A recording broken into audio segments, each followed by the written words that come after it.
Abre comigo a sua Bíblia em Marcos capítulo 3, verso 7.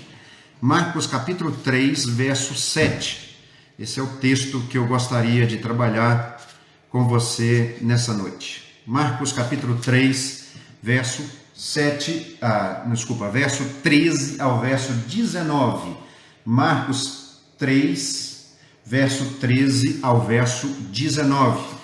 O tema da nossa meditação é de volta ao essencial, ou voltando ao essencial, tá? Marcos 3, de 13 a 19. Eu queria me valer aqui de um texto que parece contradizer o tema da minha mensagem. Por quê? Porque esse texto é o chamado dos 12 apóstolos de Jesus. De certa forma, os 12 apóstolos de Jesus, eles são líderes da igreja que não tiveram continuidade após a morte do último apóstolo, com a traição de Judas e depois a substituição de Judas por Matias. E mais tarde, depois da entrada de Paulo também no grupo dos apóstolos, mas um apóstolo separado, um apóstolo aos gentios, encerrou-se o ministério apostólico. Não se teve mais apóstolos, porque apóstolos foram líderes chamados por Deus para um tempo específico da igreja. Mas a igreja tal tem apóstolo. Essa designação apóstolo que essas denominações fazem para os seus líderes é uma designação falsa, errônea e também herética. Eu preciso dizer com as palavras corretas, E algumas vezes essa designação de chamar seus líderes de apóstolos é de má fé. Por quê? Porque eles querem, de certa forma, dar a esses líderes uma espécie de autoridade superior e assim conseguir conquistar mais as pessoas e, consequentemente, conquistando a confiança das pessoas, conquistar também o dinheiro delas, tá bom? Então, assim, por um lado, os líderes, os apóstolos, foram líderes extraordinários, incomuns. Por outro lado, o que Jesus designou para que eles fizessem resume a missão de cada discípulo do Senhor Jesus Cristo até a volta dele, até a segunda vinda. Então, assim, se por um lado eles representaram algo extraordinário, especial, por outro lado, eles levaram consigo, até o último dia das suas vidas, algo que foi básico, essencial para cada discípulo de Jesus até a volta dele no último dia. Olha o verso 13. Depois subiu ao monte e chamou os que ele mesmo quis, e vieram para junto dele. Então designou 12 para estarem com ele e para os enviar a pregar e a exercer a autoridade de expelir demônios.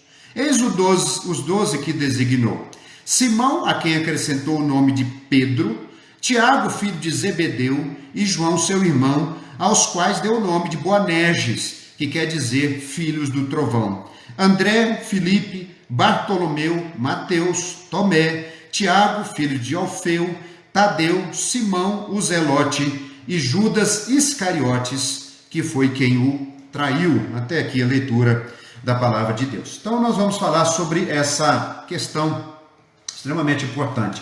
De volta ou voltando ao essencial da nossa vida e da nossa missão. Os apóstolos receberam uma missão que Jesus colocou sobre eles, que está resumida aqui no versículo 14 e o versículo 15.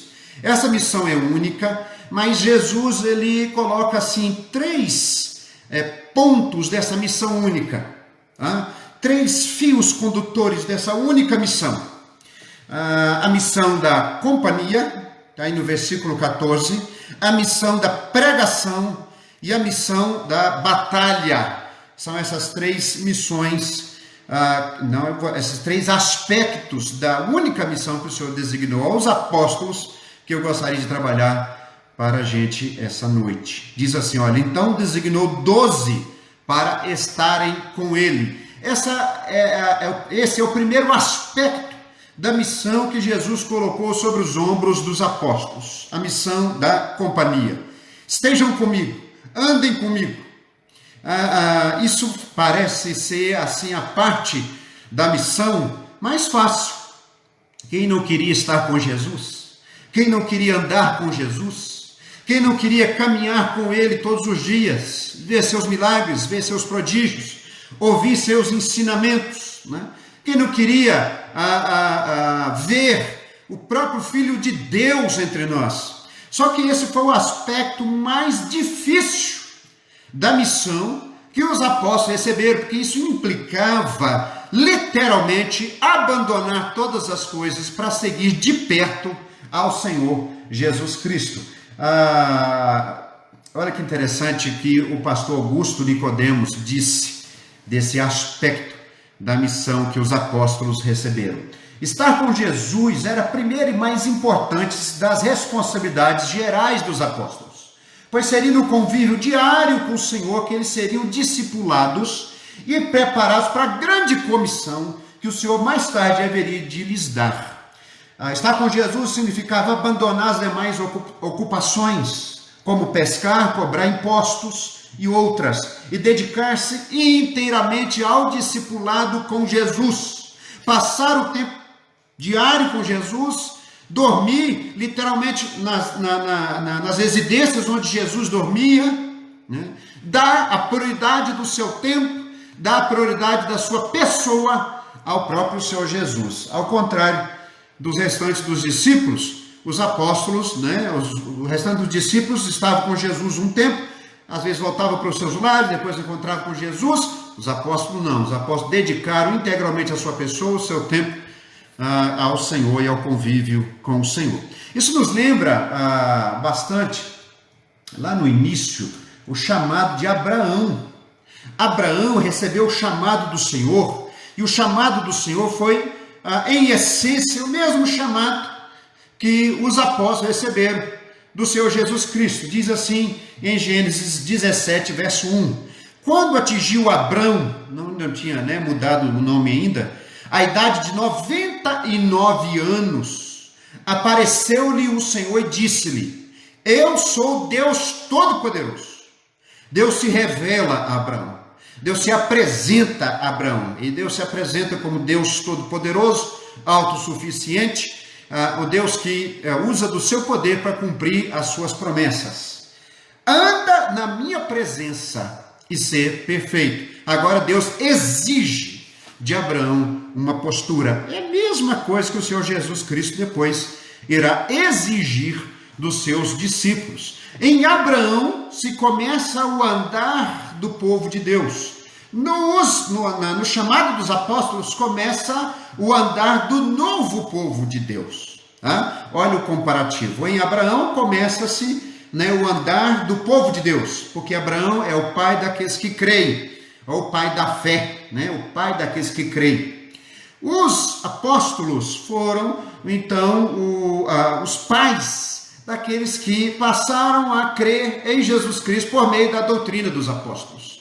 Os apóstolos são o fundamento da igreja, e a pedra fundamental é Jesus Cristo, como diz Gálatas 2, verso 20, fundados no fundamento, dos apóstolos e dos profetas, tendo Jesus Cristo como pedra angular. Tá? Então, o primeiro aspecto dessa missão que Jesus designou aos apóstolos é a missão da companhia. Estejam comigo, andem comigo. Eu compartilhei esse texto nos 6 cultos que nós fizemos nesse domingo, retomando assim, de pouco a pouco, as atividades presenciais no templo da Igreja Presbiteriana de Canindé. Por que 6 cultos? Porque aqui a prefeitura só permite, em decreto, estar dentro de um recinto 10 pessoas ao máximo. 10 pessoas. Então eu separei 6 horários, 3 pela manhã, 3 horários à noite, e em cada um desses horários eu tinha 10 pessoas ouvindo uma palavra, orando, clamando, clamando por essa pandemia, orando pela igreja, orando por essa crise política, econômica e de saúde que o nosso país está enfrentando. Nós estávamos ali. E eu compartilhei essa mesma mensagem com todos os grupos, de 10 em 10 pessoas, até 8 horas da noite. Começamos às 9 e fomos até 9 horas da noite. Por quê? Porque isso aqui não muda com a pandemia. Eu não estou participando das atividades presenciais da minha igreja.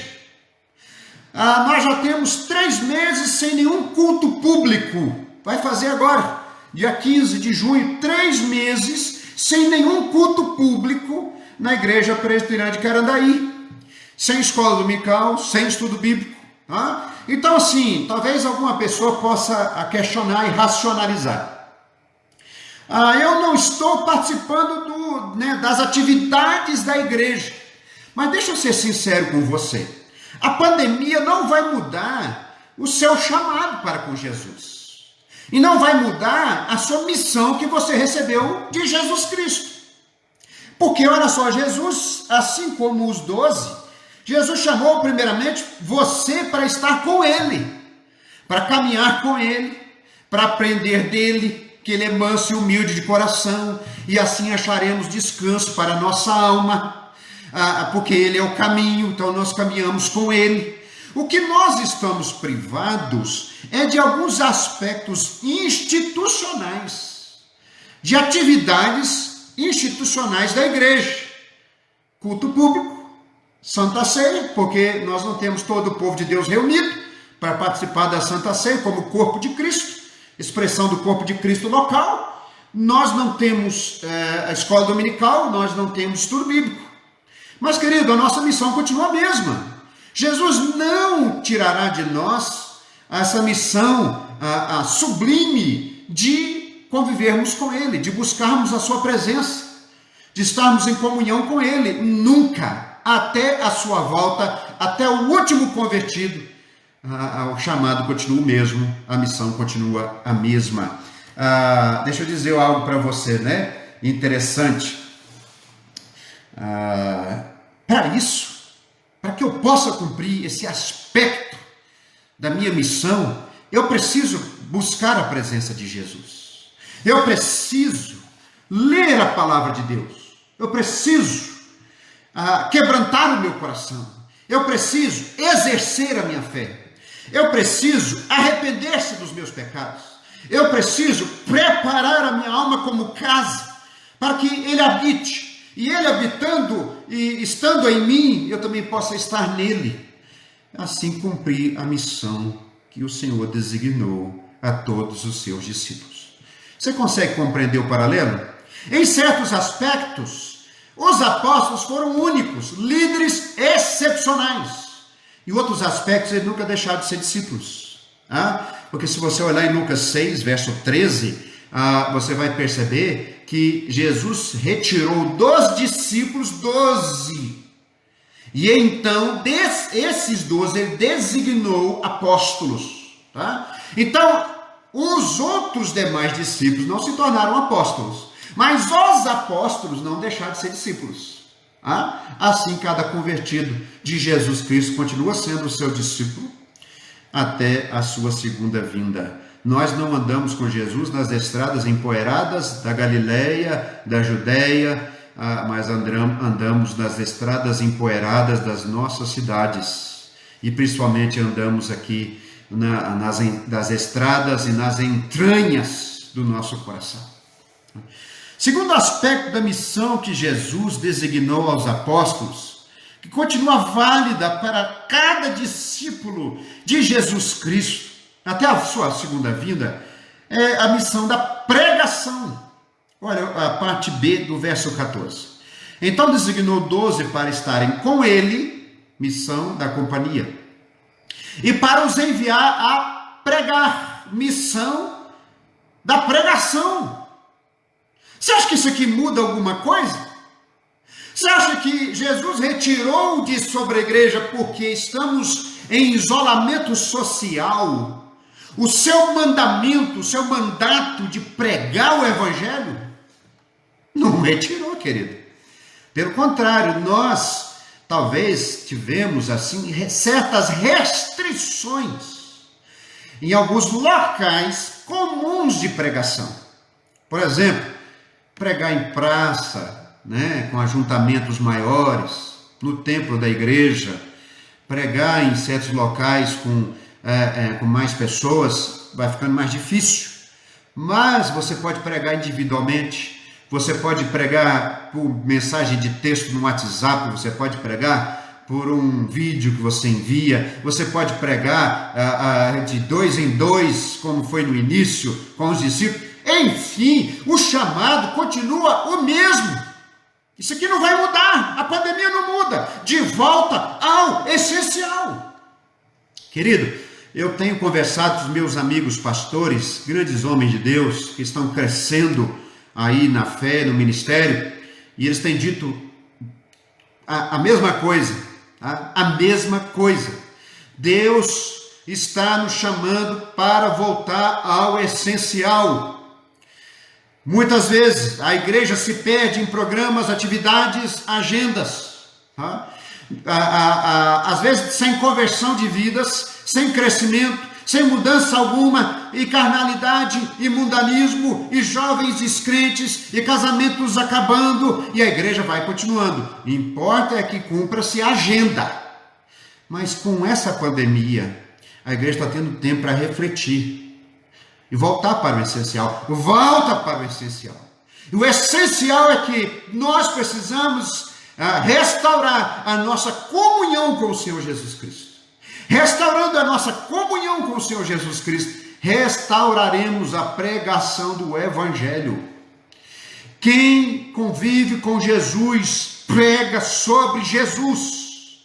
Essa sequência é natural, é maravilhosa, é uma sequência lógica, é uma sequência espiritual, tudo está aqui, uma sequência absoluta.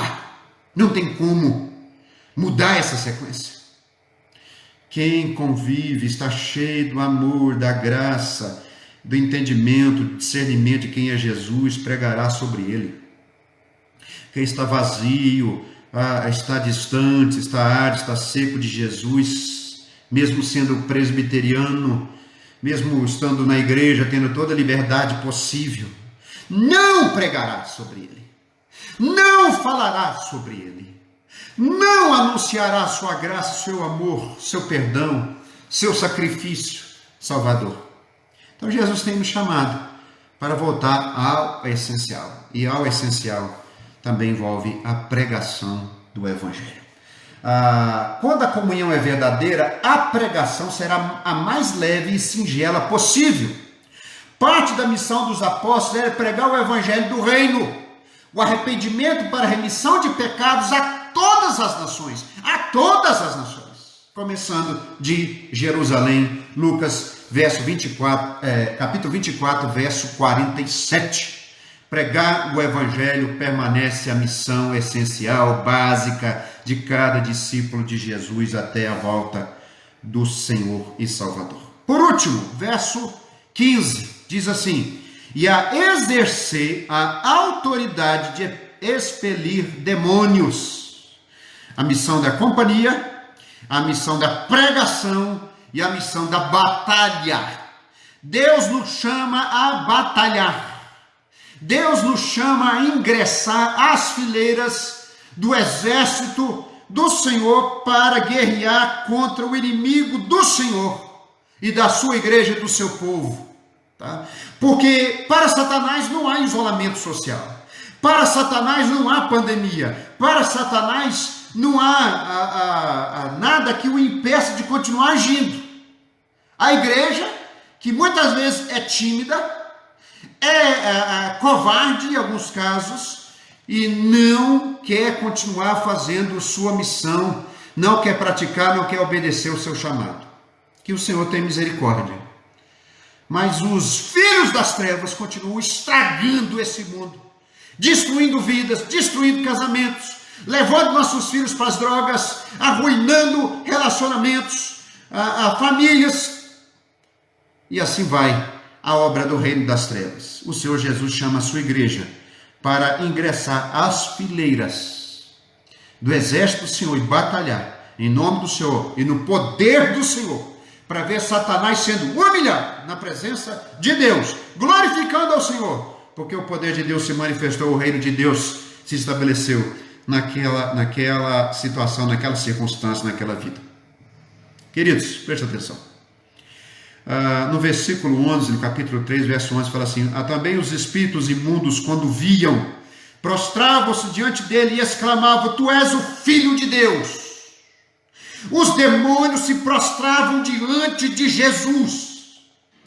Quando Jesus chama os apóstolos e diz o seguinte: você vai, vocês serão instrumentos meus, lhes darei autoridade para expelir demônios. O que Jesus tem em mente é que a igreja viva, né? Fazendo entrevista com o demônio, é que a igreja viva dando crédito a Satanás, conversando com a minha esposa esses dias, né? Falando com ela, quantas dessas denominações que ficam dando crédito ao diabo o tempo todo. A pessoa vai na igreja e ele, né, o pastor lá revela que foi feito uma macumba para a pessoa, e que se ele participar da campanha, aquela macumba não terá efeito, será quebrado todo o laço do maligno sobre da vida daquela pessoa. Só que no texto bíblico, verso 11, são os demônios que se prostram diante de Jesus. Os demônios que se prostram diante de Jesus, exclamando: tu és o Filho de Deus. Então, o que Jesus tinha em mente quando ele dá autoridade aos apóstolos para expelir os demônios? Ele tinha em mente o seguinte: vocês serão usados por mim, no meu poder, no Espírito Santo, para que o meu nome seja glorificado por vidas sendo libertas, e esses espíritos reconhecendo que eu sou de fato o Cristo, o Filho de Deus. Isso que Jesus tinha em mente, é nos usar como canal, é nos usar como meio apenas, mas a glória é ser dele. E isso não muda com a quarentena. Pastor, o que eu faço? Primeira coisa que você vai fazer: se dispõe, coloque diante de Deus em oração, vai falar: Senhor, coloque no meu coração alguém que eu possa orar, alguém que talvez eu não veja, mas que o Senhor saiba que precisa de oração, de um clamor, de uma batalha mais intensa em oração para a libertação dessa vida, casamento, de filho, enfim, que o Senhor tem misericórdia, e você vai começar a orar por essa vida, orar por essa pessoa, clamar a Deus por essa pessoa, e você vai pedir ao Senhor para ter misericórdia dessa pessoa e jogar por terra toda a obra do maligno na vida dessa pessoa. A expulsão de demônios é o nível mais básico de batalha espiritual, porque há outros níveis muito mais elevados de batalha espiritual. Por exemplo, diz o texto de João que Satanás entrou em Judas. Você já leu isso em João? Satanás entrou em Judas e ele saiu e vendeu Jesus para os anciãos dos judeus, e os anciãos dos judeus o entregaram então aos oficiais romanos para ser crucificado. Agora, você não vê em nenhum momento que Judas caiu no chão babando, falando em voz grossa, estribuchando. Não, Judas simplesmente se levantou da mesa da ceia e foi fazer o que tinha que fazer. Há níveis muito mais elevados de batalha espiritual. Satanás opera em silêncio, em vidas, em grupos que ele está coordenando e está destruindo. Assim, ele está expandindo cada vez mais o reino das trevas. E você é chamado para orar, para que o reino de Deus venha sobre essas situações e se estabeleça sobre essas vidas. Essa questão não muda com a pandemia. Quem disse que muda? Pastor, não. Meu irmão, acaba com isso em nome de Jesus. É hora da igreja despertar. E esse despertamento é voltar para o essencial. Esse despertamento é voltar para o básico. Esse despertamento é voltar para a nossa missão. Em nome de Jesus. A igreja fica cheia de coisa, cheia de artifícios, cheia de ideias, enquanto aquilo que é o essencial não está fazendo. Que Deus nos abençoe, em nome de Jesus. Que essa palavra possa atingir o nosso coração, em nome de Jesus. E que o Senhor possa despertar a sua igreja para o essencial, em nome de Jesus. E o essencial é cuidar de vidas, porque estamos sendo restaurados pelo Senhor. Cada dia o Senhor está movendo o nosso coração. Nós pregamos o Evangelho e nós lutamos para resgatar pessoas das garras de Satanás. Cheios de Jesus, pregamos do amor, da graça, da salvação em Jesus Cristo. E somos usados para ver o seu reino se estabelecendo até os confins da terra. Que Deus tenha misericórdia de nós. Em nome de Jesus.